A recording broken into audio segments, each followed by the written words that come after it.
Hello friends, ತಮಗೆಲ್ಲರಿಗೂ exam IAS ಪ್ಲಾಟ್ಫಾರ್ಮ್ನ context ಮತ್ತೆ text ಸೀರೀಸ್ಗೆ ಸ್ವಾಗತಿಸುತ್ತಾ ಇವತ್ತಿನ ದ ಹಿಂದೂನಲ್ಲಿ ಬಂದಿರುವಂತಹ ಪ್ರಮುಖ ಆರ್ಟಿಕಲ್ ಏನಾಗಿತ್ತು ಅಂದ್ರೆ India launches the NASA ISRO earth observation satellite ಅಂತ ಹೇಳಿ. ಅಂದ್ರೆ ಈ ಆರ್ಟಿಕಲ್ ಯಾಕೆ ನ್ಯೂಸ್ ಅಲ್ಲಿ ಇದೆ ಅಂತ ಚರ್ಚೆ ಮಾಡಿಕೊಂಡಾಗ NASA ISRO synthetic aperture radar ಅಥವಾ ಅದನ್ನು ಶಾರ್ಟ್ಕಟ್ ಆಗಿ ನಿಜಾರ್ ಎಂಬ ಅರ್ತ್ ಅಬ್ಸರ್ವೇಷನ್ ಸ್ಯಾಟಲೈಟ್ ನ ಲಾಂಚ್ ಮಾಡಿದ್ದಾರೆ. ಎಲ್ಲಿಂದ ಲಾಂಚ್ ಮಾಡಿದ್ದಾರೆ ಅಂದ್ರೆ Satish Dhawan space centre at Sriharikota in Andhra Pradesh ಅಂತೇಳಿ. ಬೇಸಿಕಲಿ ಹೇಳ್ಬೇಕಂದ್ರೆ ಇಸ್ರೋನ ಲಾಂಚಿಂಗ್ ಸ್ಟೇಷನ್ ಆಗಿರುವಂತಹ ಶ್ರೀಹರಿಕೋಟದಿಂದ ಏನಾಗಿದೆ ನಿಜಾರ್ ಎಂಬ ಒಂದು ಅರ್ತ್ ಅಬ್ಸರ್ವೇಷನ್ ಸ್ಯಾಟಲೈಟ್ ನ ಲಾಂಚ್ ಮಾಡಿದ್ದಾರೆ. ಸೊ ಈ ನಿಟ್ಟಿನಲ್ಲಿ ಈ ನಿಜಾರ್ ಬಗ್ಗೆ ಈ ವಿಡಿಯೋದಲ್ಲಿ ನಾವು 360 ಆಸ್ಪೆಕ್ಟ್ ಇಂದ ಚರ್ಚೆ ಮಾಡುವ. ಸೊ ಹಾಗಾದ್ರೆ ಏನಿದೆ ಇದು ನಿಜಾರ್ ಅಂದ್ರೇನು, ನಿಜಾರ್ ಎಂದರೇನು ಅದ್ರ ಬಗ್ಗೆ ಚರ್ಚೆ ಮಾಡ್ಕೊಳ್ಳುವಾಗ basically geosynchronous satellite launch vehicle ಅಂದ್ರೆ GSLV F-16 ಎಂಬ ರಾಕೆಟ್ ಮೂಲಕ ಈ ನಿಸಾರ್ ಎಂಬುವ ಅರ್ತ್ ಅಬ್ಸರ್ವೇಷನ್ ಸ್ಯಾಟಲೈಟ್ ನ ಸನ್ ಸಿಂಕ್ರನಸ್ ಆರ್ಬಿಟಿಗೆ ಸೇರ್ಪಡೆಗೊಳಿಸಲಾಗಿದೆ. ನಿನ್ನೆ ಬುಧವಾರದಲ್ಲಿ ಏನಾಗಿದೆ ಅಂದ್ರೆ GSLV F-16 ರಾಕೆಟ್ ನ ಮೂಲಕ ಸನ್ ಸಿಂಕ್ರನಸ್ ಆರ್ಬಿಟಿಗೆ ನಿಜಾರ್ ಎಂಬ ಸ್ಯಾಟಲೈಟ್ ನ ಲಾಂಚ್ ಮಾಡಿದ್ದಾರೆ. ಆ ಒಂದು ಭಾಗವಾಗಿ ನಿಜಾರ್ ಎಂಬುದು ಇದರ ಮಿಷನ್ ಲೈಫ್ ಅಂದ್ರೆ ಇದು ಎಷ್ಟು ವರ್ಷಗಳ ಕಾಲ ಸನ್ ಸಿಂಕ್ರನಸ್ ಆರ್ಬಿಟಲ್ ಅಲ್ಲಿ ಇರುತ್ತೆ ಅಂತ ಹೇಳಿ ನೋಡಿದಾಗ 5 ವರ್ಷಗಳ ಕಾಲ ಇದರ ಮಿಷನ್ ಲೈಫ್ ಆಗಿದೆ. ಆಮೇಲೆ ಇದರ ಸ್ಪೆಷಾಲಿಟಿ ಏನು ಗೊತ್ತಾ, ಇದು ಫಸ್ಟ್ ಜಾಯಿಂಟ್ ವೆಂಚರ್ ಆಗಿದೆ. ಯಾವ ದೇಶಗಳ ಬಂದಾಗ ಭಾರತದ ಇಸ್ರೋ ಮತ್ತೆ ಯುನೈಟೆಡ್ ಸ್ಟೇಟ್ಸಿನ ನಾಸಾ ನಡುವಿನ ಮೊದಲ ಸ್ಯಾಟಲೈಟ್ ಒಂದು ವೆಂಚರ್ ಆಗಿದೆ. ಅದಾದ್ಮೇಲೆ ಇದರ ಬೇಸಿಕ್ ಫೀಚರ್ ಈ ನಿಜಾರ್ ಎಂಬ ಸ್ಯಾಟಲೈಟ್ ನ ಬೇಸಿಕ್ ಫೀಚರ್ಸ್ ಬಂದಾಗ ಅದರಲ್ಲಿ ಏನಿದೆ ಅಂದ್ರೆ 12 ಮೀಟರಿನ ಮೆಸ್ ರೆಡಾರ್ ಆಂಟೆನಾ ಇದೆ, ಮತ್ತೆ ಒಂದು 9 ಮೀಟರ್ ಬೂಮ್ ಸಪೋರ್ಟ್ ಸಿಸ್ಟಮ್ ಇದೆ. ಅದು ಏನಂದ್ರೆ ಸ್ಕ್ಯಾನಿಂಗ್ ಮತ್ತೆ ಅದಕ್ಕೆ ಒಂದು ಸಪೋರ್ಟ್ ಸಿಸ್ಟಮ್ ಆಗಿ ಆಕ್ಟ್ ಆಗುತ್ತೆ.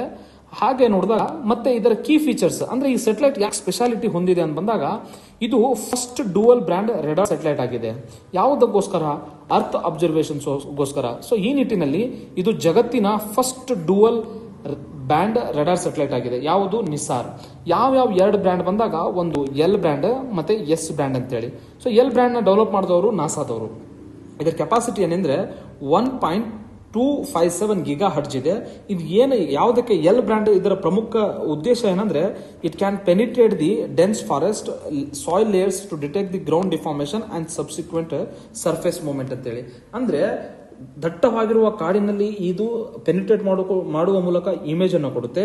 ಮತ್ತೆ ಮಣ್ಣಿನ ಪದರಗಳಲ್ಲಿ ಆಗಿರುವಂತಹ ಬದಲಾವಣೆಗಳಾಗಿರಬಹುದು, ಮತ್ತೆ ಭೂಪಟದಲ್ಲಿ ನಡೆಯುವಂತಹ ಒಂದು ಸರ್ಫೇಸ್ ನಲ್ಲಿ ನಡೆಯುವಂತಹ ಮೂವ್ಮೆಂಟ್ ಆಗಿರಬಹುದು, ಅದನ್ನು ಕೂಡ ಇದು ಒಂದು ಹೈ ರೆಸಲ್ಯೂಷನ್ ಮೂಲಕ ಕೊಡುತ್ತೆ.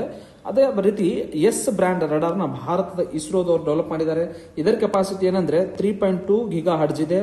ಆ ನಿಟ್ಟಿನಲ್ಲಿ ಇದನ್ನು ಯಾವುದಕ್ಕೆ ಯೂಸ್ ಮಾಡ್ತಾರೆ ಅಂದ್ರೆ ಸರ್ಫೇಸ್ ಲೆವೆಲ್ ಚೇಂಜಸ್ ಆಗಿರುವಂತಹ ಕ್ರಾಪ್ ಗ್ರೋತ್ ಅಂದ್ರೆ ಬೆಳೆಗಳ ಬೆಳವಣಿಗೆಯನ್ನು ಚೆಕ್ ಮಾಡಕ್ಕೆ, ಬಯೋಮಾಸ್ ನ ಮೆಜರ್ ಮಾಡಕ್ಕೆ, ಮತ್ತೆ ವಾಟರ್ ಲೆವೆಲ್ ನ ಮೆಜರ್ ಮಾಡಕ್ಕೆ ಈ ಒಂದು S ಬ್ರ್ಯಾಂಡ್ ರಡಾರ್ ನ ಯೂಸ್ ಮಾಡ್ತೀವಿ. ಸೊ ಇದು ಇದರ ಮೂಲ ಫೀಚರ್ ಆಗಿದೆ. ಅಂದ್ರೆ ಜಗತ್ತಿನ first dual brand radar satellite ಇದು ನಿಜಾರ್ ಸ್ಯಾಟಲೈಟ್ ಆಗಿದೆ. ಅದಲ್ಲದೆ ಇದರ ಅಪ್ಲಿಕೇಶನ್ಸ್ ಬಂದಾಗ ಇದರ ಸೈಂಟಿಫಿಕ್ ಅಪ್ಲಿಕೇಶನ್ ಮತ್ತೆ ಸಾಮಾಜಿಕವಾಗಿ ಇದು ಯಾವ ರೀತಿ ನಮ್ಮ ದೇಶಕ್ಕೆ ಕೊಡುಗೆ ಕೊಡುತ್ತೆ ಅಂತ ಹೇಳಿ ನೋಡಿದಾಗ ಇದು 6 broad NISAR design to support the research and operation across the 6 broad theme ಅಂತೇಳಿ. ಅಂದ್ರೆ 6 ಬ್ರಾಡ್ ಥೀಮ್ ಇಲ್ಲಿ ನಾನು ಕೊಟ್ಕೊಂಡಿದ್ದೇನೆ, ಅದರಲ್ಲಿ ಹೆಲ್ಪ್ ಆಗುತ್ತೆ. ಫಸ್ಟ್ ನೋಡಿದಾಗ ಸಾಲಿಡ್ ಅರ್ತ್ ಪ್ರೊಸೆಸಸ್ ಅಂತೇಳಿ. ಅಂದ್ರೆ ಇದನ್ನ ಏನಂದ್ರೆ ಟ್ರ್ಯಾಕಿಂಗ್ ದಿ ಅರ್ತ್ ಕ್ವಿಕ್ಸ್ ಆಗಿರ್ಬೋದು, ಲ್ಯಾಂಡ್ ಸ್ಲೈಡ್ ಆಗಿರ್ಬೋದು, ಮತ್ತೆ ಲ್ಯಾಂಡ್ ಡಿಫಾರ್ಮೇಶನ್ ಅಂತೇಳಿ. ಅಂದ್ರೆ ಭೂಕಂಪ ಆಗಿರ್ಬೋದು, ಭೂಕಂಪದಿಂದ ಆಗಿರುವಂತಹ ಲ್ಯಾಂಡ್ ನಲ್ಲಿ ಆಗಿರುವಂತಹ ಬದಲಾವಣೆಗಳು, ಭೂಪಟದಲ್ಲಿ ಆಗಿರುವಂತಹ ಬದಲಾವಣೆಗಳನ್ನ ಇದು ಮೇಜರ್ ಮಾಡುತ್ತೆ. ಮತ್ತೆ ನೆಕ್ಸ್ಟ್ ಏನಂದ್ರೆ ಇಕೋಸಿಸ್ಟಮ್ ನ ಮಾನಿಟರ್ ಮಾಡಕ್ಕೆ. ಇಕೋಸಿಸ್ಟಮ್ ಅಲ್ಲಿ ಏನೇನ ಮಾಡುತ್ತಂದ್ರೆ ಮಾನಿಟರಿಂಗ್ ದಿ ಫಾರೆಸ್ಟ್ ಆಗಿರ್ಬೋದು, ಉಡಿ ಬಯೋಮಾಸ್ ಆಗಿರ್ಬೋದು, ಮತ್ತೆ ಬಯೋಡೈವರ್ಸಿಟಿ ಫಾರೆಸ್ಟ್ ಇವೆಲ್ಲ ಆಕ್ಟಿವಿಟಿಗಳನ್ನ ಮಾನಿಟರ್ ಮಾಡಕ್ಕೆ ಈ ಒಂದು Nisar earth observation satellite help ಆಗುತ್ತೆ. ಮತ್ತೆ ಮೂರನೇದಾಗಿ ನೋಡಿದಾಗ ಐಸ್ ಮತ್ತೆ ಸ್ನೋ ಡೈನಾಮಿಕ್ ನ ಇದು ಮಾನಿಟರ್ ಮಾಡುತ್ತೆ. Measuring the glacial movements and polar ice thickness ಅಂತೇಳಿ. ಅಂದ್ರೆ ನೀವೆಲ್ಲ ಉತ್ತರಾಖಂಡದಲ್ಲಿ ಏನಂದ್ರೆ ಹಿಮದಿಂದ ಆಗಿರುವ ಒಂದು ಅವಘಾತಗಳನ್ನು ನೋಡಿರ್ಬೋದು, ಅದನ್ನ ಮೆಜರ್ ಮಾಡಕ್ಕೆ ಆಗಿರ್ಬೋದು, ಮತ್ತೆ ಪೋಲಾರ್ ಐಸ್ ನ ಒಂದು ಥಿಕ್ನೆಸ್ ನ ಮೆಜರ್ ಮಾಡಕ್ಕೆ ಕೂಡ ಹೆಲ್ಪ್ ಆಗುತ್ತೆ. ಮತ್ತೆ 4ನೇದಾಗಿ ಕೋಸ್ಟಲ್ ಮತ್ತೆ ಓಷನ್ ಮಾನಿಟರಿಂಗ್. ಕಡಲ ತೀರದ ಮತ್ತು ಸಮುದ್ರ ಮಾನಿಟರಿಂಗ್ ಯಾವ್ದು ಮೂಲಕ ಮಾಡಬೇಕಂದ್ರೆ ಶೋರ್ ಲೈನ್ ಇರೋಷನ್ ಆಗಿರ್ಬೋದು, ಆಯಿಲ್ ಸ್ಪಿಲ್ಸ್ ಆಗಿರ್ಬೋದು, ಮತ್ತೆ ಸ್ಟಾರ್ಮ್ ಸರ್ಜಸ್ ಆಗಿರ್ಬೋದು. ಅಂದ್ರೆ ಅಲ್ಲಿ ಕಡಲ ತೀರದಲ್ಲಿ ಆಗಿರುವಂತಹ ಸವಕಳಿ ಆಗಿರ್ಬೋದು, ಅಂದ್ರೆ ಆಯಿಲ್ ಸ್ಪಿಲ್ ಪೊಲ್ಯೂಷನ್ ಆಗಿರ್ಬೋದು, ಅದನ್ನೆಲ್ಲ ಮೆಜರ್ ಮಾಡಕ್ಕೆ ಈ ಒಂದು ಸ್ಯಾಟಲೈಟ್ ಹೆಲ್ಪ್ ಆಗುತ್ತೆ. ಮತ್ತೆ ಐದನೇದಾಗಿ ಡಿಸಾಸ್ಟರ್ ರೆಸ್ಪಾನ್ಸ್, ಅಂದ್ರೆ ಏನು ಇದು ಫ್ಲಡ್ ಇಂದ, ಅರ್ಥಕ್ವಿಕ್ ಇಂದ ಮತ್ತೆ ಸೈಕ್ಲೋನ್ ಗಳಿಂದ ಆಗಿರುವಂತಹ ಡ್ಯಾಮೇಜ್ ಅನ್ನ ನಿಖರವಾಗಿ ಮೇಜರ್ ಮಾಡಕ್ಕೆ ಈ ಒಂದು ಸ್ಯಾಟಲೈಟ್ ಡಿಸಾಸ್ಟರ್ ಮ್ಯಾನೇಜ್ಮೆಂಟ್ ಹೆಲ್ಪ್ ಆಗುತ್ತೆ. ಆರನೇದಾಗಿ ಅಗ್ರಿಕಲ್ಚರ್ ಮತ್ತೆ ಇನ್ಫ್ರಾಸ್ಟ್ರಕ್ಚರ್ ಫೀಲ್ಡ್ ಹೆಲ್ಪ್ ಆಗುತ್ತೆ. ಅಂದ್ರೆ supporting the food security, monitoring the subsidence near dam, roads ಮತ್ತೆ ರಿಸರ್ವಾಯರ್ ಅಂತೇಳಿ. ಅಂದ್ರೆ ಫುಡ್ ಸೆಕ್ಯೂರಿಟಿ ಅಂದ್ರೆ ಅಗ್ರಿಕಲ್ಚರ್ ಮ್ಯಾನೇಜ್ಮೆಂಟ್ ಹೆಲ್ಪ್ ಆಗುತ್ತೆ. ಅದೇ ರೀತಿ ಏನಂದ್ರೆ ಅಗ್ರಿಕಲ್ಚರ್ ರಿಲೇಟೆಡ್ ಇನ್ಫ್ರಾಸ್ಟ್ರಕ್ಚರ್ ಏನದಾವಲ್ಲ, ಡ್ಯಾಮ್ಸ್ ಆಗಿರ್ಬೋದು ಮತ್ತೆ ರಿಸರ್ವರ್ ಆಗಿರ್ಬೋದು, ಅಲ್ಲಿ ಡೆವಲಪ್ಮೆಂಟ್ಸ್ ನ ಕೂಡ ನಾವು ನಿಖರವಾಗಿ ಇದರಿಂದ ತಿಳಿಯಬೇಕಾಗುತ್ತದೆ. ನೆಕ್ಸ್ಟ್ ನೋಡಿದಾಗ ಇಂಡಿಯಾ ಸ್ಪೆಸಿಫಿಕ್ ಎನ್ಹಾನ್ಸ್ಮೆಂಟ್, ಅಂದ್ರೆ ಭಾರತಕ್ಕೆ ಇದರಿಂದ ಆಗುವ ಒಂದು ಯೂಸ್ ಏನು, ಇದರಿಂದ ಭಾರತಕ್ಕೆ ಏನೆಲ್ಲ ಡೆವಲಪ್ಮೆಂಟ್ಸ್ ಆಗ್ತವೆ ಅಂತೇಳಿ ನೋಡಿದಾಗ, ಡಿಸಾ ಎಂಬುದು ಜಗತ್ತಿನಲ್ಲಿ ಎಲ್ ಬ್ರ್ಯಾಂಡ್ ಮೂಲಕ ಆಪರೇಟ್ ಆಗುತ್ತೆ. ಆದ್ರೆ ಭಾರತದಲ್ಲಿ ಬಂದಾಗ ISRO will routinely operate the S band radar over the Indian territory. ಅಂದ್ರೆ ಈ ಎಸ್ ಬ್ರ್ಯಾಂಡ್ ರಡಾರ್ ನ ಭಾರತದ ಇಸ್ರೋದವ್ರು ಹ್ಯಾಂಡಲ್ ಮಾಡ್ತಾರೆ. ಇದರ ಮೂಲಕ ಏನ್ ಮಾಡ್ತಾರೆ ಗೊತ್ತಾ, ಎನ್ಹಾನ್ಸ್ಡ್ ಬಯೋಮಾಸ್ ಮಾನಿಟರಿಂಗ್ ಆಗಿರ್ಬೋದು, ಮತ್ತೆ ಸಾಯಿಲ್ ಮಾಯಿಶ್ಚರ್ ನ ಮ್ಯಾಪಿಂಗ್ ಮಾಡ್ತಾರೆ. ಮಣ್ಣಿನಲ್ಲಿರುವಂತಹ ಒಂದು ತೇವಾಂಶವನ್ನು ಮೆಜರ್ ಮಾಡೋಕ್ಕೆ ಕೂಡ ಈ ಒಂದು ಸೆಟಲೈಟ್ ನಲ್ಲಿರುವಂತಹ ಎಸ್ ಬ್ರ್ಯಾಂಡ್ ರಡಾರ್ ಹೆಲ್ಪ್ ಆಗುತ್ತೆ. ಮತ್ತೆ ಇಂಪ್ರೂವ್ಡ್ ಅಗ್ರಿಕಲ್ಚರ್ ಫಾರ್ಕಾಸ್ಟಿಂಗ್ ಅಂತೇಳಿ, ಅಂದ್ರೆ ಅಗ್ರಿಕಲ್ಚರ್ ಅಲ್ಲಿ ಏನಂದ್ರೆ ನೆಕ್ಸ್ಟ್ ಬರಗಾಲ ಬರುತ್ತೋ ಅಥವಾ ಫ್ಲಡ್ ಬರುತ್ತೋ ಇವೆಲ್ಲದನ್ನ ಮಾನಿಟರ್ ಮಾಡಕ್ಕೆ ಈ ಒಂದು ಎಸ್ ಬ್ರ್ಯಾಂಡ್ ರಡಾರ್ ನಾವು ಭಾರತಕ್ಕೆ ಸಂಬಂಧಪಟ್ಟಂತೆ ಯೂಸ್ ಮಾಡ್ಕೋಬಹುದಾಗಿದೆ. ಮತ್ತೆ ಅಯೋನೋಸ್ಫಿಯರಿಕ್ ನಾಯ್ಸ್ ಕರೆಕ್ಷನ್ ಅಂತೇಳಿ, ಅಂದ್ರೆ ಏನಾಗುತ್ತೆ ಅಂದ್ರೆ ಭೂಮಿಯ ಒಂದು ಅಯೋನೋಸ್ಫಿಯರ್ ಇದೆ ಅಂತೇಳಿ ನೀವು ಅಟ್ಮಾಸ್ಫಿಯರ್ ನ ಒಂದು ಎಲ್ಲ ಲೇಯರ್ ನೋಡಿದಾಗ ಅಯೋನೋಸ್ಫಿಯರ್ ಅಂತ ಹೇಳಿದೆ. ಅಯೋನೋಸ್ಫಿಯರ್ ಏನಂದ್ರೆ ಸ್ಯಾಟಲೈಟ್ ಇನ್ಫಾರ್ಮೇಶನ್ ಅಥವಾ ನಮ್ದು ಅಲ್ಲಿ ನಮ್ದು ಈ ಕಮ್ಯುನಿಕೇಶನ್ಗೆ ಹೆಲ್ಪ್ ಆಗಿರುವಂತ ಒಂದು ಲೇಯರ್ ಆಗಿದೆ. ಕಮ್ಯುನಿಕೇಶನ್ ಅಲ್ಲಿ ಏನಂದ್ರೆ ಅಲ್ಲಿ ನಾಯ್ಸ್ ಇರುತ್ತೆ, ಅಂದ್ರೆ ಅಲ್ಲಿ ಬಹಳ ಶಬ್ದ ಇರ್ತವೆ. ಆ ಶಬ್ದವನ್ನು ಓವರ್ಕಮ್ ಮಾಡಿ ನಮಗೆ ಹೈ ಪ್ರಿಸಿಷನ್ ಇಮೇಜ್ ಕೊಡುತ್ತೆ.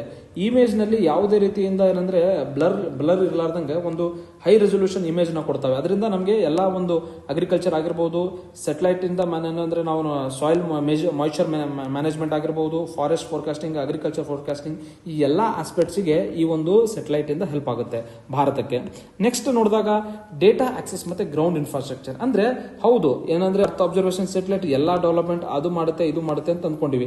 ಆದ್ರೆ ಅದರ ಗ್ರೌಂಡ್ ಅಲ್ಲಿ ಅದನ್ನ ಯಾರು ಹ್ಯಾಂಡಲ್ ಮಾಡ್ತಾರೆ ಅಂತ ನೋಡಿದಾಗ ನಾಸಾದವ್ರು ಏನ್ ಮಾಡ್ತಾರೆ ಅಂದ್ರೆ ನಿಜಾರ್ದ್ ಒಂದು ಓಪನ್ ಡೇಟಾ ಪಾಲಿಸಿ ಇದೆ. ಅಂದ್ರೆ it is freely available to all users ಅಂತೇಳಿ. ಅಂದ್ರೆ ಇಲ್ಲಿ ಬರುವಂತ ಡಾಟಾನ ಕ್ರಾಸ್ ವೆರಿಫೈ ಮಾಡ್ತಾರೆ ಇಸ್ರೋದವರು ಮತ್ತೆ ನಾಸಾದವರು ಕ್ರಾಸ್ ವೆರಿಫೈ ಮಾಡಿ ಅದನ್ನ ಪಬ್ಲಿಕ್ಗೆ ಫ್ರೀ ಆಗಿ ಆ ಒಂದು ಡಾಟಾನ ಕೊಡ್ತಾರೆ. ಅದಲ್ಲದೆ ನಾಸಾದವ್ರು ಯಾವ ರೀತಿ ಹ್ಯಾಂಡಲ್ ಮಾಡ್ತಾರೆ ಅಂತ ನೋಡಿದಾಗ ಇವ್ರದ್ದು ನಿಯರ್ ಅರ್ತ್ ನೆಟ್ವರ್ಕ್ ಅಂತ ಹೇಳಿ ಸ್ಥಾಪನೆ ಮಾಡಿದ್ದಾರೆ. ಎಲ್ಲೆಲ್ಲಿ ಅಲಾಸ್ಕಾದಲ್ಲಿ, ನಾರ್ವೆಯಲ್ಲಿ ಮತ್ತೆ ಚಿಲಿಯಲ್ಲಿ. ಇದರ ಮೂಲಕ ಇವ್ರೇನ್ ಮಾಡ್ತಾರೆ ಅಂದ್ರೆ most global data handle at here ಅಂತೇಳಿ. ಅಂದ್ರೆ ಇವ್ರು ಇಲ್ಲಿ ಬರುವಂತ ಎಲ್ಲ ಜಗತ್ತಿನ ಎಲ್ಲಾ ಡಾಟಾವನ್ನು ಏನಂದ್ರೆ ಅಲಾಸ್ಕಾ, ನಾರ್ವೆ ಮತ್ತು ಚಿಲಿಯಲ್ಲಿ ಹ್ಯಾಂಡಲ್ ಮಾಡ್ತಾರೆ. ಭಾರತದವ್ರು ಏನ್ ಮಾಡ್ತಾರೆ, ಇಸ್ರೋಸ್ ಗ್ರೌಂಡ್ ಸ್ಟೇಷನ್ ಆಗಿರುವಂತಹ ಸಾದ್ನಗರ್ ಮತ್ತೆ ಅಂಟಾರ್ಟಿಕಾದಲ್ಲಿ ಇಂಡಿಯಾದ ಡಾಟಾನ ಅಲ್ಲಿ ಸ್ಟೋರ್ ಮಾಡಿ ಅಲ್ಲಿಂದ ಈ ಕಡೆ ಸಪ್ಲೈ ಮಾಡ್ಕೋತಾರೆ. ನೆಕ್ಸ್ಟ್ ನೋಡಿದಾಗ India's national remote sensing centre will process and distribute the Nizar products for domestic use. ಅಂದ್ರೆ ನಮ್ಮ ಭಾರತದಲ್ಲಿ ಏನ್ ಗೊತ್ತಾ, ಅಗ್ರಿಕಲ್ಚರ್ ಡಾಟಾ ಆಗಿರ್ಬೋದು ಮತ್ತೆ ಡಿಸಾಸ್ಟರ್ ಆಗಿರುವಂತಹ ಡಾಟಾ ಆಗಿರ್ಬೋದು, ಎಲ್ಲ ಅಗ್ರಿಕಲ್ಚರ್ ರಿಲೇಟೆಡ್ ಡಾಟಾನ ಎಲ್ಲಿ ಇದನ್ನ ಪ್ರೋಸೆಸ್ ಮಾಡ್ತಾರೆ ಅಂದ್ರೆ ನ್ಯಾಷನಲ್ ರಿಮೋಟ್ ಸೆನ್ಸಿಂಗ್ ಸೆಂಟರ್ ಅಂತ ಹೇಳಿ ಇದೆ. ಇದು ಎಲ್ಲಿದೆ, ಹೈದರಾಬಾದ್ ನಲ್ಲಿದೆ. ಇವರು ಇಲ್ಲಿ ಪ್ರೊಸೆಸ್ ಮಾಡಿರುವಂತಹ ಡಾಟಾನ, ಇಲ್ಲಿರುವ ಡಾಟಾ ಏನಂದ್ರೆ ಭಾರತದ ಜನಜೀವನಕ್ಕೆ ಒಂದು ಸುಧಾರಣೆಗೋಸ್ಕರ ಬಳಸಲಾಗುತ್ತದೆ. ಸೊ ಈ ನಿಟ್ಟಿನಲ್ಲಿ ಇದು ಒಂದು ನಿಮಗೆ ಇನ್ಫಾರ್ಮೇಟಿವ್ ವಿಡಿಯೋ ಆಗಿದೆ ಅಂತ ಹೇಳಿ ನಾನು ಭಾವಿಸ್ತೇನೆ. ಅದೇ ಇದರ ಜೊತೆಗೆ ನೀವು ನಮ್ಮ ಚಾನಲ್ ನ ಸಬ್ಸ್ಕ್ರೈಬ್ ಮಾಡೋದು ಮರಿಬೇಡಿ. ನಾವು ನಿಮಗೆ ನೆಕ್ಸ್ಟ್ ಎಕ್ಸಾಮ್ಸ್ಗೆ ಹೆಲ್ಪ್ ಆಗಿರುವಂತಹ ಎಲ್ಲಾ ಒಳ್ಳೆ ಕಂಟೆಂಟ್ ನ ಕೊಡ್ತಾ ಇರ್ತೀವಿ. Thank you and keep watching our videos.